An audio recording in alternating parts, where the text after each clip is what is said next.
Hello friends, आज के इस लेक्चर में हम लोग अवतल दर्पण और उत्तल दर्पण दोनों में बने प्रतिबिंब की स्थान और प्रकृति के बारे में डिस्कस करने वाले हैं, जो कि जिस भी क्लास में अगर ऑप्टिक्स चैप्टर हो उसके व्यू से काफी इंपॉर्टेंट होता है ये टॉपिक। ठीक है, तो चलिए हम लोग समझते हैं सबसे पहले अवतल दर्पण में कि वस्तु को कहाँ पे रखेंगे तो इमेज कहाँ पे और कैसा बनेगा।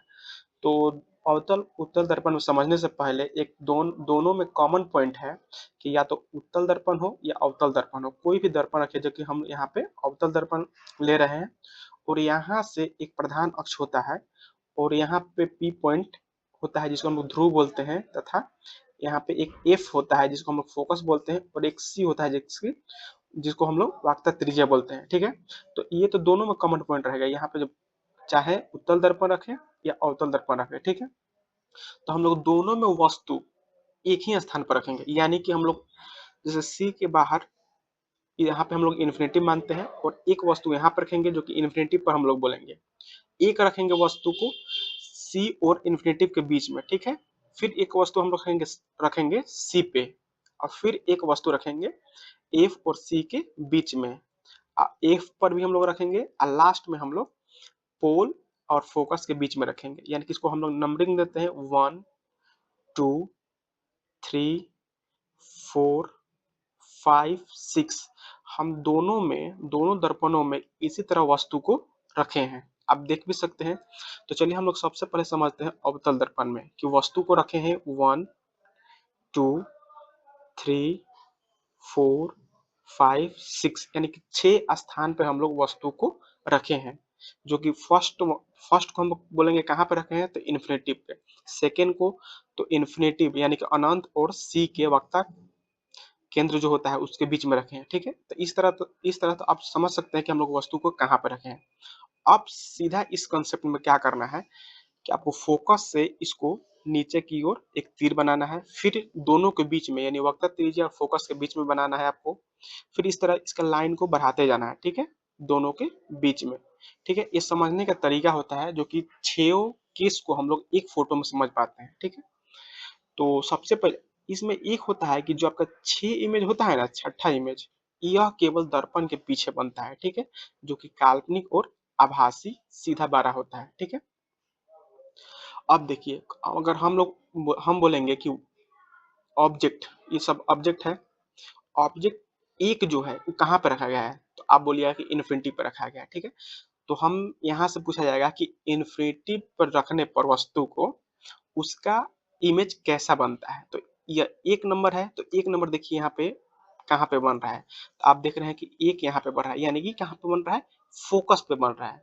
अगर हम आपसे पूछे कि एक नंबर 1 यानी कि इन्फिनिटी पर रखने पर वस्तु को इसका इमेज कहाँ पे बनेगा, तो आप बोलिएगा फोकस पे। कहाँ पे, फोकस पे। उल्टा है या सीधा है, तो आप बोलिएगा कि उल्टा है। वास्तविक है कि काल्पनिक है, यानी कि दर्पण के पहले ही बना है।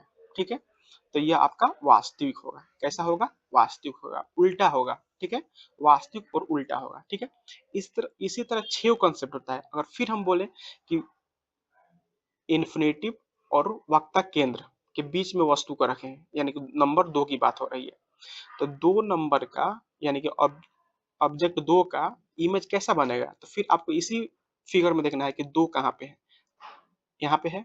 ठीक है, और यह कैसा, इसकी प्रकृति बताइए, तो आप बोलिएगा कि ये भी तो उल्टा है, वास्तविक है।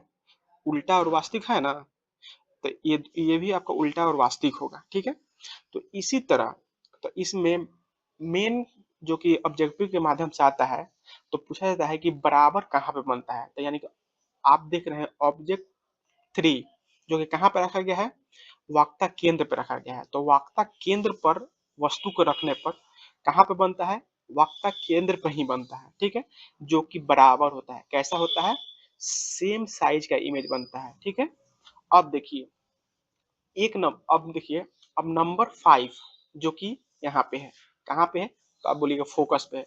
तो फोकस पर रखने पर ऑब्जेक्टिव को कैसा बनता है प्रतिबिंब, आप बोलिए कि उल्टा तो होगा ही। ठीक है, उल्टा होगा।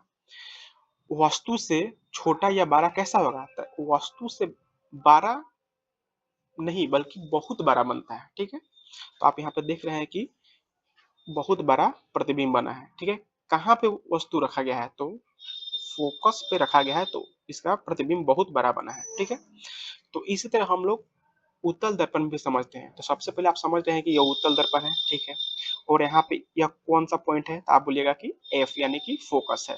ये कौन सा पॉइंट है, तो यानी कि सी यानी कि वक्ता त्रिज्या है। तो सेम इसी तरह हम लोग क्या रखे हैं, वस्तु वन रखे हैं कहाँ पे, इन्फिनेटिव पे। वस्तु यानी कि ऑब्जेक्ट टू रखे हैं कहाँ पे, इन्फिनेटिव और फोकस के, सॉरी, इन्फिनेटिव और वक्ता त्रिज्या के बीच में हम लोग ऑब्जेक्ट दो को रखे हैं। फिर ऑब्जेक्ट थ्री को कहाँ पे रखे हैं, तो आप बोलिएगा कि वक्ता केंद्र पे रखे हैं। फिर अगर हम पूछेंगे कि बताइए फोर ऑब्जेक्ट कहाँ पे रखा गया है, तो आप बोलिएगा कि वक्ता केंद्र और फोकस के बीच में रखा गया है। नंबर 5 कहाँ पे ऑब्जेक्ट रखा गया है, तो आप बोलिएगा कि फोकस पे रखा गया है। नंबर 6 कहाँ पे रखा गया है, तो आप बोलिएगा कि नंबर 6 फोकस और ध्रुव के बीच में रखा गया है। ठीक है, ये बात समझे। तो वस्तु किस तरह हम लोग रखते हैं, अवतल दर्पण और उत्तल दर्पण में दोनों आप समझ चुके हैं। दोनों में कॉमन है कि कहाँ पे हम रखेंगे, लेकिन इमेज अलग अलग जगह बनता है। और बात रही उत्तल दर्पण की, तो उत्तल दर्पण में सभी इमेज सीधा बनती है। कैसे बनती है, सीधा बनती है। कैसा बनता है, सीधा बनता है। आभासी या काल्पनिक बनता है।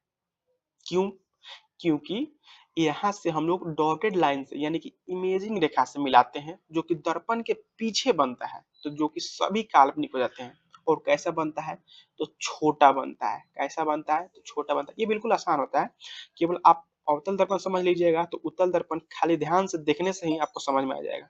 ठीक है, तो अगर यहाँ पे समझने के लिए एक और पॉइंट है, जो कि 6 नंबर, अगर मान लीजिए कि हम एक को, एक जो ऑब्जेक्ट है, ये सब ऑब्जेक्ट रखा गया है। क्या रखा गया है, ऑब्जेक्ट रखा गया है। तो एक का कहाँ बन रहा है, तो फोकस पे बन रहा है। ठीक है, और नंबर 6 कहाँ पे बन रहा है, तो यहाँ पे पोल के पास बन रहा है। ठीक है, तो इनके बीच में ही सभी इमेज बन जाते हैं। ठीक है, तो इससे उतना प्रश्न नहीं आता है, जो कि अवतल दर्पण से काफी ज्यादा आपको प्रश्न पूछा जाता है। ठीक है, और इसमें आपसे पूछा जाएगा कि बताइए, अवतल दर्पण में बताइए कि ध्रुव और फोकस के बीच वस्तु को रखने पर इसका इमेज कैसा बनेगा। ठीक है, जो कि इंपॉर्टेंट होता है, क्योंकि ये इसमें अवतल दर्पण में केवल यही एक काल्पनिक बनता है। कौन सा ऑब्जेक्ट, ऑब्जेक्ट नंबर 6।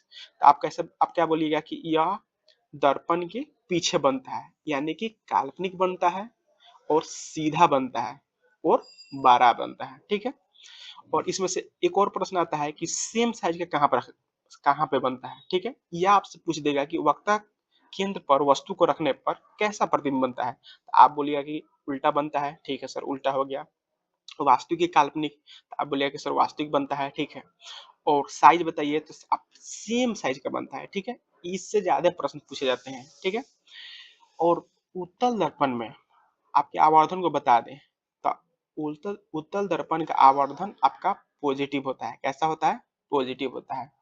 और आवर्धन की वैल्यू क्या होती है, तो हमेशा एक से क्या होती है, छोटी होती है। ठीक है, तो इसी तरह का और जो आवर्धन जो है आपको, ये हम एक स्पेशल वीडियो लाएंगे टॉपिक वाइज जो चल रहा है। इसमें एक आवर्धन का अलग से वीडियो आएगा, उसमें आप आवर्धन के बारे में पूरे समझेंगे। ठीक है, इसका हम लोग जितना भी अभी टॉपिक वाइज डिस्कशन कर रहे हैं, जो इसका नोमेरिकल होता है उसको भी हम लोग अच्छे तरह से सॉल्व करेंगे। ठीक है, सभी टॉपिक पर नोमेरिकल जो बनता है उसको हम लोग सॉल्व करेंगे, जो कि आवर्धन का सबसे पहले टॉपिक वाइज डिस्कशन होगा, उसके बाद इस पर आवर्धन का भी प्रश्न हम लोग सॉल्व करेंगे। ठीक है, तो हम उम्मीद करते हैं कि आपको वीडियो समझ में आया हो। इसी तरह के वीडियो के लिए चैनल को लाइक और सब्सक्राइब जरूर कर लें। Thank you.